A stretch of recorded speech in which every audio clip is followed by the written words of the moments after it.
بسم الله الرحمن الرحيم. الحمد لله رب العالمين، والصلاة والسلام على أشرف الأنبياء والمرسلين، حبيبي وحبيب إله العالمين أبي القاسم محمد اللهم صل على محمد وعلى أهل بيته الطيبين الطاهرين المعصومين الذين ذهب الله عنهم الرجس وطهرهم تطهيرا. اللهم صل على محمد وآل محمد. قال الله سبحانه وتعالى في محكم تنزيله: أعوذ بالله من الشيطان الرجيم، بسم الله الرحمن الرحيم. إن الله اصطفى آدم ونوحا وآل إبراهيم وآل عمران على العالمين ذرية بعضها من بعض والله سميع عليم. صدق الله العلي العظيم. اللهم صل على محمد وآل محمد. My dear brothers and sisters, Assalamu alaikum wa rahmatullahi ta'ala wa barakatuh.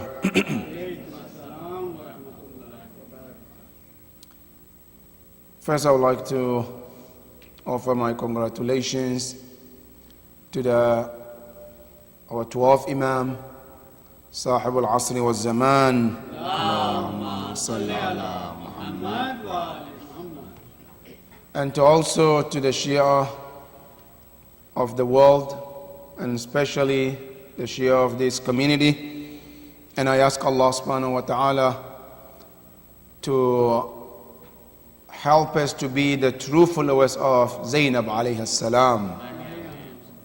And not only to be the followers, also to be among those who will be granted the shafa of Zainab on the day of judgment, insha'Allah.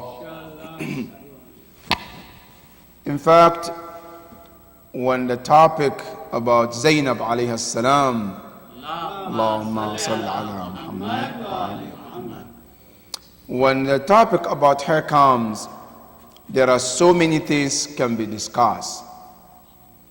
However, what the youth have given in terms of the messages that we can learn from Zainab alayhi salam is what I would like to focus on tonight in these few minutes that we have. However, before I proceed, I just want us to get some ideas about what has been said about this great woman. And I'll start with our dear Imam Zain al-Abidin alayhi salam. Imam Zain al-Abidin, when he talked about Zainab alayhi salam, he had one famous saying when he was describing her. And he said, Amma ammati Zainab, my aunt Zainab, bihamdillah, with the praise of Allah, innaha alimatun ghayru mu'allama wa fahimatun ghayru mufahima. Allah, really this word itself is a word to speak about. Because number one, when the Imam described this woman, Zainab alayhi salam, alima ghayra mu'allama. Because what this Imam wants to tell us, people are divided into 4 categories. All people that you can think, or all creatures if you want to put them, we're all into 4 categories. The first category is that it's the custom of Allah that when Allah creates everything, Allah gives it a special knowledge. Everything. You start from a seed that you pick, a seed. When Allah subhanahu wa ta'ala created it, Allah gave it a knowledge. And what is the knowledge? The knowledge that Allah gave to every seed is that it contains and it knows the size of it and the kind of fruit it is. You can never find one day one fruit grows and becomes different fruit. Now where did he get the knowledge to know within its limits? Allah subhanahu wa ta'ala. Now you go a little bit further. Even the sun and the moon, the way Allah created them and they know their limit. And Quran talk about it in Surah Yasin. وَالشَّمْسُ تَجْرِي لِمُسْتَقَرٍ لَهَا. Allah subhanahu wa ta'ala said the sun, it runs, but it knows its limits. It doesn't go beyond that. And it says, لَا الشَّمْسُ يَنْبَغِي لَهَا أَن تُدْرِكَ الْقَمَرَ وَلَا اللَّيْلُ سَابِقٌ نَهَارٌ وَكُلٌّ فِي فَلَكٍ يَسْبَحُونَ. Allah said the sun and the moon, even though they don't have the aql as we think, as we human beings, but they know their limit. They're working together, but nobody will cross the limit and get to another side of their creation. Where did they get this? Allah subhanahu wa ta'ala. That is the first knowledge Allah gives to all the creations. Now that is number one. Then number two, there is a knowledge that Allah subhanahu wa ta'ala specified that for a human being. And that is called al-ilmul al-huduri. The knowledge that Allah gives to every child. Muslim, kafir, mu'min, doesn't matter. Every child that Allah is born, Allah gives them that knowledge. For example, the knowledge of what to eat is given them to Allah subhanahu wa ta'ala. Not only the knowledge, a baby was taught from the one he was born or she was born that if you have any problem, the only way to describe it is by crying. If a child wants a food, the only way to describe is what? Is crying. He is cold or she is cold, crying. They're sick, is crying. They want attention, crying. Now who told them to know that the only way to describe this is by crying? Allah subhanahu wa ta'ala. That is knowledge number two. That this is for the children, for the humans that Allah has given. That is number two. Knowledge number three is called al-ilm al-kasbi. The knowledge that we all go to the teachers. We learn from our parents. We learn from adults. We learn from friends. That's called kasbi. We learn, we obtain from others. That is knowledge number three. Knowledge number four, which is the special one, and it's called al-ilmul ladunni. That knowledge, there is no need of teacher in between. And that is the knowledge that Imam Zayn al-Abidin is saying about Zainab alayhi salam. He said, innaha alima ghair muallama. Meaning her knowledge that she obtains, that knowledge is not being taught by a human. It's ilmul ladunni from Allah subhanahu wa ta'ala. And that is one of the maqamat of Zainab, that Allah has given her that knowledge. And you go to the Quran, Allah subhanahu wa ta'ala, when he talks about this knowledge, Allah specifies some people to say, we gave them this knowledge. Not everybody. Some people, as high as they were, but they didn't get that ilmul ladunni. One of those Allah gave in the Quran is Khidr. When Allah describes him in Surah Al-Kahf, Allah says, عَبْدًا مِّنْ عِبَادِنَا آتَيْنَاهُ مِنْ لَدُنَّا عِلْمًا. Allah says, Khidr, we gave him the knowledge. But that knowledge is not ilmul kasbi, it's ilmul ladunni. And one of the maqamat of Zainab alayhi salam is that she obtains the knowledge of ilmul ladunni. That is number one. Number two, you know, in Islam, people, Allah chose them like imams and the Prophet. Normally, as long as they are alive, they are there. Nobody represents them. They represent themselves. Except in one case. That Imam Zayn al-Abidin, he made Zainab alayha salam to be representative of him when he was still alive. this is mentioned by Shaykh al-Saduq. Shaykh al-Saduq, he mentioned and he quoted in one of his saying, he says, Innaha, he was talking about Zainab, he says she was, Innaha kanat na'iba bin niyab al-khassa. She was a specific representative of Imam Zain al-Abidin.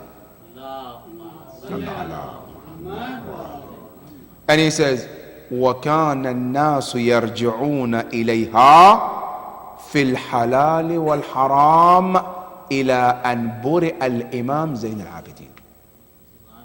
When Imam Zain al-Abidin was sick, and he could not answer people's questions, he could not lead people in certain things, guess who was the representative at that time? Zainab alayhi salam. Every time somebody comes, they have Islamic question, halal and haram, Imam pointed, go to Zainab alayhi salam. Somebody has a special problem, the Imam Zainab, go to Zainab alayhi salam, and she will take care of your need. And everybody was going to her during the period that Imam Zain al-Abidin was sick, and she was the one teaching and guiding and leading the entire ummah at the time where Imam Zain al-Abidin was sick. And that is one of the maqamat of Zainab alayhi salam, that she was a leader during the period that Imam was sick, and she was guiding the entire ummah during that period. That is number two. Number three, you know, Zainab alayhi salam, when she was born, you know, Imam Zain al-Abidin salamullah alayh, he recorded that when she was born, and her father, even there is some narration said, the name that she was given, it was given to her by Rasulullah. And when the Prophet sallallahu alaihi wasallam gave her the name Zainab, and they asked Rasulullah, Ya Rasulullah, lima sammaytaha bi Zainab? Why did you name Zainab? Why did you name her Zainab? Then the Prophet says, Innani lamma urija biya ila as-sama. When I was taken to the heaven, Isra and Mi'raj, and I was given a tour in Jannah, I saw a tree, shajaratun fil Jannah. He said, Ra'ihatuha, the smell of that tree, he said, Aqwa wa ashaddu min ra'ihatul misk. The power of that tree, the smell that I smell from that tree is powerful than misk. He said that tree is called Zainab. He said, فَأَرَادَ اللَّهُ سُبْحَانَهُ وَتَعَالَى. For then Allah wanted me, Rasulullah, to name her this name, ta'assiyan, from this beautiful tree that Allah has given to the mu'mineen in the heaven. And that is one narration said, that is the reason why she was called Zainab. But that's not only, so, you know, Zainab alayhi salam, she has so many names. One of her name, As-Siddiqah As-Sughra. Siddiqa is the name of her mother. And she's called Fatima alayhi salam, she's known as As-Siddiqa Al-Kubra. Now Zainab alayhi salam, she's known as Siddiqa As-Sughra. And that is one of the names that she was given. One of her names also is Al-Fadila. One of her names, Al-Kamila. One of her names, Al-Alima. And each one of them is to represent some of her attributes. When I say Alima, one of her names, you remember Imam Zain al-Abidin said, Alima ghayru mu'allama. Now when you come and they said, Al-Kamila, perfect human being. In every sense you look at Zainab alayhi salam, she represents the perfection. In iman, in akhlaq, in knowledge, in every sense, she represents the complete, the being perfect in all angles. And that's why she's called Al-Kamil. Not only that, you know, there are so many ahadith that we have from Ahlul Bayt alayhim as-salam, which talks about how this woman lived her life.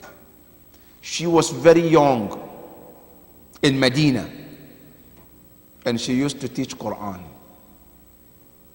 A lot of people will come, adults will come around her in Medina, and they will sit around Zainab alayhi salam, and all she was doing is to give knowledge of Quran and tafsir of Quran. And some narrations say, and she was at that time at the age of 7 or 9, some narration. But she was a teacher of Quran and tafsir as well. That is Zainab. Now, let me take you to some of the messages that she left for us. Some of the things we can learn. Number one lessons that I believe is the most important lesson from Zainab is for us to learn that Zainab alayhi salam, one of the lessons and messages is that she taught us is to learn how to set our priorities right. Learning to know the priorities in life is the most important thing. You know, brothers, let me elaborate this better. See, in life, sometimes certain things are black and white. Clear? For example, if somebody asks you, is it okay to pray or to drink alcohol? Oh, you know this is wajib, this is haram. It's clear. You don't need any marja to tell you, because this is a clear. The second one is sometimes people, they get mixed between two things. They both halal. But some people, they get it mixed whether I should do A or B. For example, we all know Salat al-Fajr is wajib. We know Salat al-Layl is mustahab. But you know, some people, because they don't know the priorities, they focus on the nafilah and they forget the wajib prayer. It's the two things, but they don't know the priorities. Which one is more important? Should I do my wajib first or should I do my mustahab? So they get everything messed up because they don't know the priorities. This is not as this is not as the important as the third one. See, the third one, no, sometimes certain things, they both are wajib. Totally, they're both wajib. And you are required to do both. Now, at the both, I have to do them at the same time. Which one should I choose and which one should I do? And even this is very critical. Even in fiqh, our scholars, they call it qa'idatut tazahum. Tazahum means what? For example, in fiqh, salat is wajib. As soon as you say Allahu Akbar, it's haram to cut your prayers. Isn't that the case? It's haram to cut the salat. Now then you have another incident. If I see a person is dying, a child is fall in the pool and is dying, right? Now saving this life is what? Is wajib. Cutting my prayer is haram, right? I'm in the middle of prayer. Now which one should I choose? Should I continue with my prayer and not to save the life, or should I cut my prayer and do haram in order to save another wajib? Which one? Oh, mashallah. See, now there is fuqaha here. See? Now the fatwa comes, cut the prayer. No, right? So this is the most critical situation where a lot of people, they get lost. They don't know which one to choose. And Zainab alayha salam, she was in this kind of situation. And I give an example. One example is that Zainab alayhi salam, when her brother was going to Karbala. Now following Imam is what? Is wajib. Isn't it? Good. At the same time, she was married, she has a husband, she has children. Now listening and obeying to your husband is what? Another wajib. But now, when my husband said, don't go, and Imam said, go, which one should I listen to? Oh, now some say Imam, some say the husband, right? Now that is where the priority becomes what? Very tough to choose. Should I go with my husband? Because in the hadith, we have a hadith that the Islam said, a woman supposed to listen to her husband more than her own father. Right? Now the situation comes, now this is Imam, and this is my husband, right? Now which one should I listen to? Zainab alayhi salam, she was in that situation. But because she knew her priorities right, She knew which one to pick and which one to do. So she followed her brother, because obedience of Imam comes above every obedience other than the obedience of Allah subhanahu wa ta'ala. After Allah, the second obedience is the Imam. And not only that, we're just saying this just to give us an idea. Otherwise, obedience of Imam is exactly obedience of Allah subhanahu wa ta'ala. Obedience of the Prophet is the same as obedience of Allah subhanahu wa ta'ala. There's no two things. So when Imam alayhi salam was leaving, you know, some people fail to know the priorities. They couldn't go with Imam. Some people, even like Ibn Abbas, he was one of the people who was trying to get people not to go. He was telling Imam Hussein, don't go, stay. And I will intervene. I will talk to Yazid. I will do whatever it takes. Don't go. And he was even telling Imam Hussein alayhi salam that if you decided to go, then don't take women with you. Let them stay here. You know Zainab, what did she say? She said, Ya Ibn Abbas, أتقول لزعيمنا أن يدعنا هنا ويذهب وحده والله لن يكون ذلك. You're telling my master Imam Hussein to go there by himself and leave us here? He said, never that will happen. Allahu Akbar. Because she knew the priorities. When something happens, it's very important to know the priorities. Which one to go and which one not to go. Which one to choose and which one not to choose. And that is one of the messages of Zainab alayhi salam.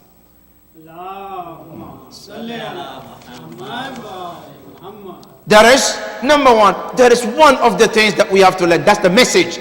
So anytime you find yourself in situation, learn to know your priorities. Which one should I put first? Which one should I put last? That is the message number one. Message number two. You know, Zainab alayhi salam, she left a legacy. A legacy of what? She qualified to become a leader. A leader. You know, Imam Hussein alayhi salam, Allahumma salli ala, he chose her to be the leader. Imam Hussein alayhi salam, in so many cases, he told her, Ya Zainab, he said, I want you to take care of the family. You know, Imam Hussein alayhi salam is automatically giving her the title of leadership. That after me, I want you, Zainab, to take care of what? To take care of the children. And Imam Hussein mentioned this. He says in the Lahja al-Iraqiyya, when you read, or some of the writers, they say, Uriduki. And the Fusha, they say, Uriduki an takuna. I want you, Zainab alayhi salam, an takuna hafidha li atfali. Protector, observer of the children, my children. And that's exactly what she did. And you know, when this statement came, Zainab alayhi salam, she made sure that all the children, including Imam Zain al-Abidin, were protected. And when you go back and look in the history, when Imam Zain al-Abidin and the castle of Yazid, when they were about to attack him and kill, she was the one who jumped and covered Imam Zain al-Abidin. And she said, you cannot reach to him until you kill me first. That is part of the protection that Imam Hussein told her to do. And she was doing exactly that. After Imam Hussein alayhi salam, she was the one making sure that all the children are counted. All the children are there. She makes sure that they don't move an inch unless everybody is there. Everybody is being taken care of. That is Zainab alayhi salam. She was the protector of the Ahlul Bayt alayhi salam, and the leader after Imam Hussein alayhi salam. That is number two. Number three, and this is for sisters, one of the messages that she left, and that is, she left to tell the world the Muslims also need a good speaking woman. And you can tell in the castle of Yazid and the castle of Ubaydullah bin Ziyad, when she stood and she was speaking very, very eloquent. And she was given the topic and token and making sure that she get the message delivered in the best way that she could. Allah, today we need the sisters who can deliver the same message of Zainab alayhi salam.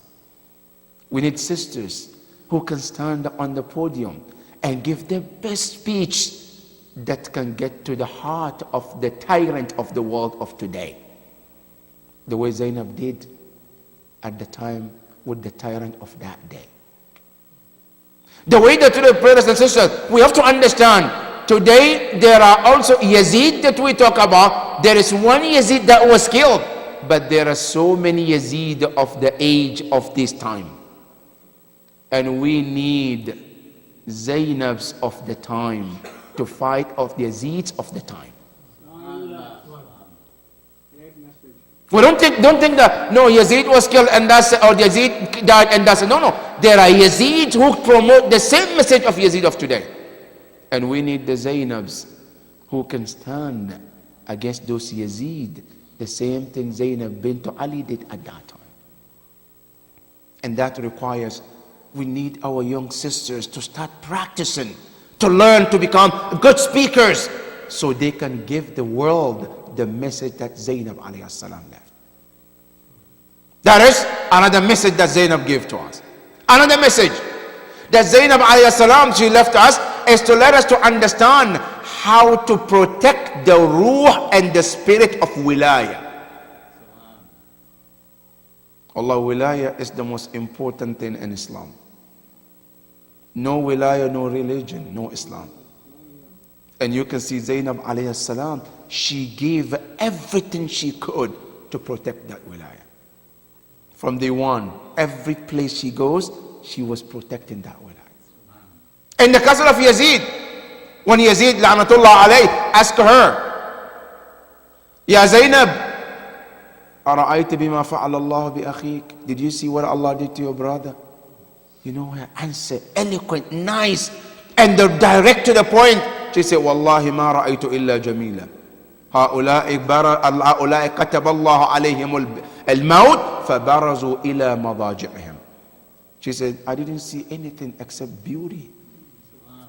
Allahu Akbar. She said, I didn't see anything beautiful. Whatever he does is beautiful. The people, those who got killed, they were killed because Allah wrote that they have to be killed that way. And that has to happen. And then he turned to that zalim. Ya Yazid. He said, أَتَظُنُّ أَنَّ لِلَّهِ عَلَيْكَ كَرَامَ وَعَلَيْنَا الظِّلَّ? Do you think Allah has honored you and humiliated us? He said, اسْنَعْ سَعْيَكَ وَكِدْ كَيْدَكَ فَوَاللَّهِ لَا تَمْحُوا ذِكْرَنَا. So Ya Yazid, do whatever you want to do. Plot as much as you can. He said, but one thing I want to let you know, Ya Yazid. He said, فَوَاللَّهِ لَن تَمْحُوا ذِكْرَنَا. He said, whatever you do, you cannot erase our remembrance in the heart of mu'mineen. Allahu Akbar. That was Zainab alayhi salam. Give that message. That is one of the legacy that she has left. Standing next to the madloom and against the zalim. That is one of the message of Zainab. Another message, brothers and sisters, from Zainab is to the spirit of sacrifice. Sacrifice everything for the sake of Islam. See, brothers and sisters, a human being is respected. Human being is honored. وَلَقَدْ كَرَّمْنَا بَنِي آدَمَ. Allah said, we honored human being. But human being is not as important when Islam becomes in danger. We are to protect ourselves. We are to protect our money. We are to protect our dignity. But when Islam becomes in danger, then nothing is important at that point other than that Islam. Zainab alayhi salam, she gave everything. She gave up even her own children. Not one, not two, not three. 4 of her children were all given for the sake of Islam. Now today, if Islam doesn't require my children, but Islam requires some kind of help. At that time, Zainab alayhi salam, she figured out that what Islam needed at that time is the life of my children, and she gave all of them. Today, maybe Islam doesn't need my children's life, but Islam might need my children's time to volunteer in spreading the message of Islam. But am I giving that or not? Zainab alayhi salam, she's reminding us, I gave the life of my children to save this Islam. Today, if this Islam doesn't need my children's life, but Islam needs my children's time to sacrifice for this Islam. That is the message that Zainab alayhi salam gave to her. Sacrifice. She gave everything for the sake of this religion. Today, what are we giving for this Islam? Zainab alayhi salam, as difficult at that time is, and she was a woman, she went through a difficult time from Medina. She came all the way to Kufa, to Karbala, and all of that, then from Sham, then back and forth. All of that because of Islam. And you know what? She never complained one thing. But you know, mashallah, we don't give anything to Islam, but we have all the things to complain about Islam. Zainab alayhi salam, she was a woman at that day with all that difficult. She was with her brother Imam Hussein from the beginning to the end. And she never ever complained anything to anybody. Today, most of us, we don't do anything for Islam. Right? I would say today, even to come to Idara and do certain things, say, mashallah, 1 hour is too much drive. We have all reason to complain, which is okay, alhamdulillah. But we have to learn from Zainab alayhi salam the spirit of sacrifice. That anything we can do for Islam, look at Zainab alayhi salam, what she has done. And do whatever you can in the same line of Zainab alayhi salam. And the last thing I would like to mention, brothers and sisters, about some of the sacrifice that Zainab alayhi salam made, is the sacrifice of spreading the message of Ahlul Bayt alayhi salam. You know, everything that took place, event of Karbala, we learned from 4 people. Number 1, it's from Imam Zain al-Abidin himself.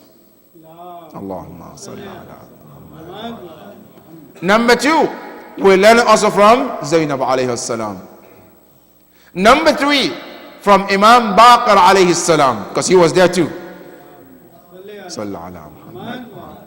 And number 4 is from other people. But among all these 4 that we mentioned, Zainab alayhi salam was one of the speaking voice and telling the world about the tragedy of Imam Hussein alayhi salam. For Allah, today we need that, to let people to understand the voice that Zainab alayhi salam left as a legacy to spread this to the world. And I'm sure we all can do that. Through our workplaces, in our schools, some project that we do. I'm talking about the youth. Some of the project, if the school asks me to do project, one of the project I can do to spread the message of Imam Hussein alayhi salam is to bring up the message of Zainab alayhi salam. To share with my class, to let them know the message of Zainab alayhi salam. That is one of the things we can. And me as a person in college or people who work around non-Muslims, we can also bring that message to Zainab, the message of Zainab alayhi salam, and be the speaking voice as she was aftermath of the Karbala. These are some of the messages that we can learn, and we ask Allah subhanahu wa ta'ala to help us not only to be those who learn about Zainab alayhi salam, no, let us be among those who practice what they learned from Zainab alayhi salam. And Ya Allah, we ask you Do not separate between us and Zainab alayhi salam. And Ya Allah, we ask you on the day of judgment, give us the shafa'ah of Zainab alayhi salam. Walhamdulillah Rabbil Alameen. Wa sallallahu ala Muhammad wa ali Muhammad. Allahumma salli ala Muhammad wa ali Muhammad. We have 5 minutes question and answer if there are any. If none, yes please. Any question? I think brother has a question. Yes, please. Maulana, I read in Tarikh that when Hazrat Abdullah ibn Jafar Tayyar, he proposed Bibi Zainab Islam. Right. Then Imam Ali alayhi Islam had this prerequisite that yes, I'm happy with this Proposal. proposal, Right. however there is a condition Right. that wherever Hussein would need Zainab, so you would Allow her. go. Yes. So I think Abdullah already agreed with this condition, and then Hazrat Abdullah stayed behind. It was also Imam's Right. decision that he should stay behind. Right. And Imam wanted to take his sister with him. And in fact, Abdullah also took his sons Right. to give the sacrifice on his behalf. Right. So I didn't think that after reading that there was a question for Hazrat Zainab to make a decision whether she should follow husband or she should follow Imam. Right. Any thoughts about that? Yes, of course. Jazakallah. Yes, there are some narration which stated that, no doubt about it. But first of all, Zainab alayhi salam, or Imam Ali, if you go to that with the narration, what Imam Ali asked is his right that he can give or he cannot give, if he wants to. He could have said to Imam Ali, no, I don't want to give this right. This is my right. Islamically, it's his right. All right? So that is one that, but he said that I gave that right. Yes, some narration mentioned that. All right. But Zainab alayhi salam, it's not just that Imam Ali mentioned that, and that is why she went, because there is one thing we have to understand, and that is, even if Imam Ali didn't even say that, when the call of Ma'soom comes, it's wajib upon everybody to listen. So it's not just about that prerequisite that what happened with the Zainab and her husband. No. Because when you go back, even and they said on the day of Ashura, when Imam Hussein was calling Hal min Nasirin Yansuruna, and Imam Zain al-Abidin, as sick as he was, he came out. Imam Ali didn't tell him that you have to go when my son calls. But why did he come out? Because it's a responsibility on him. Whether somebody told him or not, it's a responsibility. So Zainab alayhi salam, including her husband, even if Imam Ali didn't make that condition, she would have still obeyed her husband. And she would also have honored also, because some narration said, even if the Imam Ali didn't say that, she was at the position where she can ask her husband's permission before she goes. And her husband wouldn't say no as well, because he knows the position of Imam Hussein alayhi salam. So basically, yes, there are some narration which mention that, but there is more beyond that, and that is the wajib of obedience to the Imam is always going to be there. Yes. Yes, please. Some history about the later part of the years, because we know that after Karbala they went back to Medina. Yes. But we go to Syria, she passed away in Syria, so what happened there after ended up coming to Syria? I'm sorry, what happened? I mean, she moved to Medina. Right. So how she ended up coming there? The narration said that after she was taken, because what happened is that on the aftermath of Karbala, they were taken to Kufa, to Ubaidullah ibn Ziyad's castle. Then from there, then they were also marched to Sham. Right. Now, some narrations say after they were taken to Sham and they were prisoned there for a while, then they got released. Now, after they got released, the narration said, some of the narration said then she went back to Medina. All right. Now, after she went back to Medina, she visited the Prophet sallallahu alaihi wasallam. Then she decided to come back to Karbala, to come and visit her brother. And then on her way, she stopped in Sham, and that is how she got sick and died there. That is one narration. One narration said, no, what happened is that after she got released, she went back to Karbala. And then she decided to come back after Karbala. She's going back to Medina. And then on her way is when she got sick and died there in Karbala and in Sham. So that is also another narration. So we have three narrations. Some narration, no, she didn't even leave Sham. After she was released, she got sick and died immediately after they were released. So there are three narrations that we have, but the strongest ones that I have seen, they say no, she did not go, she was sick and she died after they got released. Yes. There are a couple of more narrations that Yazid had called Zainul Abidin, and Zainab didn't want him to go alone. She wanted to go with him, and then she was killed by another person. Yeah, Yes, go ahead. sorry, there was another narration that I have read in a book, Chauda Sitare, where it says that after she was released from the dungeon, then the caravan went back to Medina, and there she was busy in reciting the majalis of Imam Hussain alayhi salam. All right.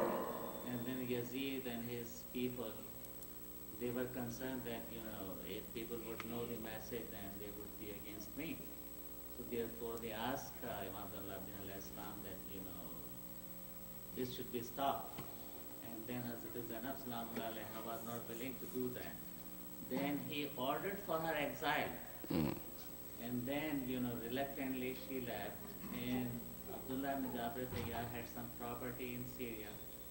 And Hazrat Zainab comes there and she starts remembering the place where her brother's head was hanged. And while she was crying for her brother, All right. somebody who was working in that, in that orchard actually hits, on her Struck, head. yes. And because of that injury, she got shaheed.